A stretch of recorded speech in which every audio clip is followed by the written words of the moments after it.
ఎన్నికల ఫలితాలను ఎట్లా చూస్తాం చారి? ఎన్నికల ఫలితాల రకంగానే చూస్తాము, ప్రజా తీర్పు పరంగానే చూస్తాము. దాంట్లో వేరే రకంగా చూడడానికి ఏముంది?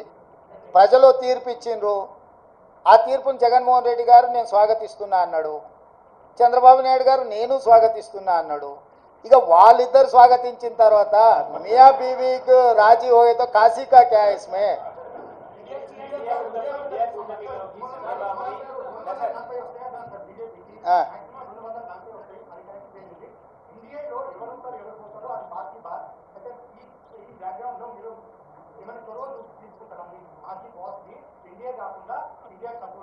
నీ సూచన ఏంది రాహుల్? ఏం చేస్తే బాగుంటుంది? నీ సూచన ఏందంటూ అది ఒకవేళ నీ సూచన మా అందరి నాయకుల ముందు పెడతా, వాళ్ళందరూ కూడా రాహుల్ సూచన బాగుందంటే ఆ విధంగానే ముందుకు పోయి ఆ రాహుల్తో మాట్లాడదాం.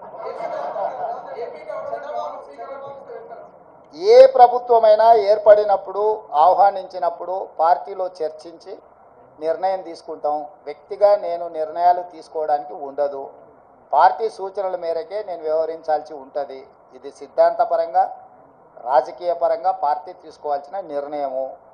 ఏ ప్రభుత్వం ఏర్పడ్డా స్నేహపూర్వకమైన వాతావరణంలో సమస్యలు పరిష్కరించుకుంటామని నేను ముందే చెప్పిన. ఈరోజు కూడా నేను ఆ మాటకు ఉన్నా. ఆంధ్రప్రదేశ్లో ఏ ప్రభుత్వం ఏర్పడ్డా ఆ ప్రభుత్వంతో సంప్రదింపులు చేపట్టి రాష్ట్ర సమస్యల్ని శాశ్వతంగా పరిష్కరించుకుంటాము. ఉమ్మడి క్యాపిటల్ చట్టపరంగానే సమస్య పరిష్కారం అయిపోయింది. హైదరాబాద్ నగరం ఇప్పుడు తెలంగాణకు రాజధాని అంటే ఒక కీలకమైన సమస్య ఆల్రెడీ చట్టపరంగా పరిష్కారం అయింది. మిగతా ఆస్తుల పంపకాలకు సంబంధించి, నీటి పంపకాలకు సంబంధించి ఉన్న సమస్యల్ని తప్పకుండా కూర్చుంటాం, చర్చించుకుంటాం, పరిష్కరించుకుంటాం. మాకేం బేసిజాలు లేవు. రాష్ట్రం యొక్క అభివృద్ధి, రాష్ట్రం యొక్క అభ్యున్నతి కోసము ఎవరితోనైనా చర్చించడానికి మేము సిద్ధంగా ఉన్నాం, పరిష్కరించుకుంటాం. ఏం ప్రభాకర్?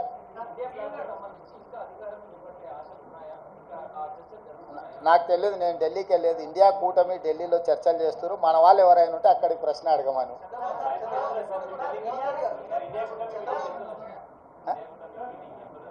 ఇండియా కూటమిలో జాతీయ నాయకులు ఆ కూటమిలో ఉన్న వివిధ భాగస్వాములనే ఇప్పటికి పిలిచిండ్రు.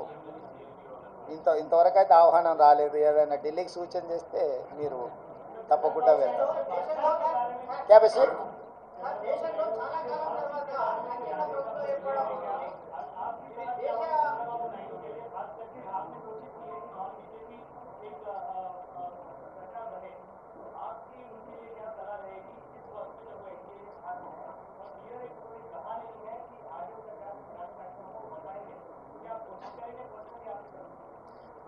जहाँ तक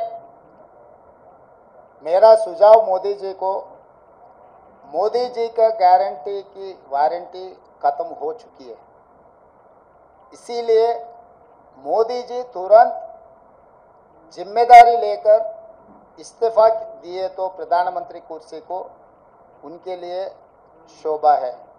इसीलिए मैं एक ही मोदी जी से डिमांड करता हूँ कि तुरंत आप प्रधानमंत्री कुर्सी को इस्तीफा दे दीजिए, क्योंकि आपके वारंटी की गारंटी खत्म हो चुकी है।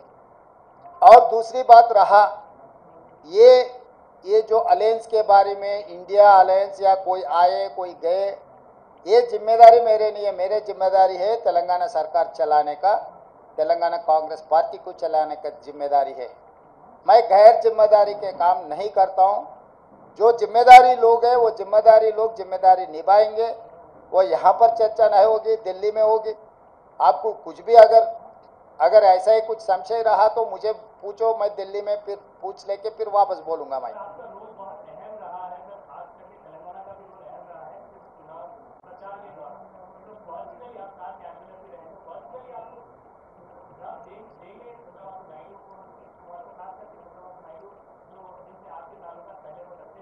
अरे सबसे सबका ताल्लुकात है, कौन किससे पहचानते नहीं।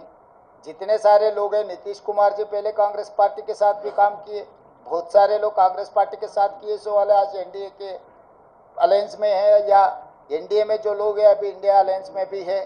ये सब सारे प्रदेश लेवल पे चर्चा नहीं होने वाले हैं, नेशनल लेवल पे चर्चा होने वाले हैं। नेशनल लेवल पे अभी अलायंस का, इंडिया अलायंस का कुछ मीटिंग चल रहा है। मीटिंग में जो तय करेगा वो हिसाब से इंडिया अलायंस आगे जाएगा।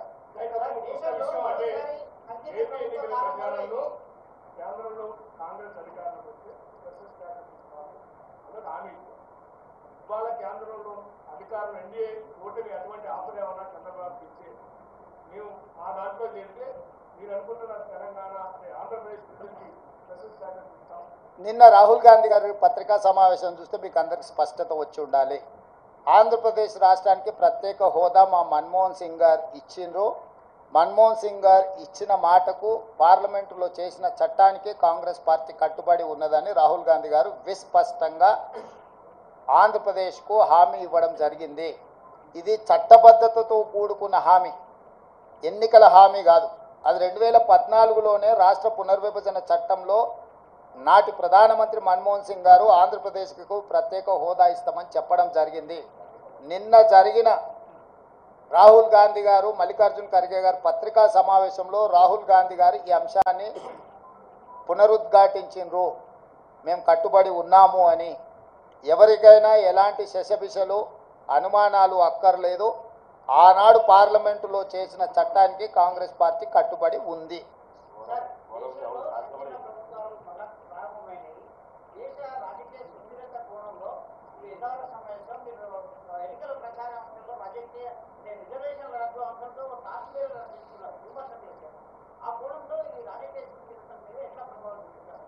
డెఫినెట్గా ఈరోజు 42% బీజేపీకి వచ్చి 41% ఇండియా కూటమికి వచ్చిందంటేనే ప్రజల ఆలోచనలో మార్పు వచ్చింది. మరీ ప్రధానంగా వారణాసి ప్రధానమంత్రి గారు పోటీ చేసిన ఉత్తరప్రదేశ్లో సమాజ్వాదీ పార్టీకి అత్యధిక స్థానాలు వచ్చినాయి.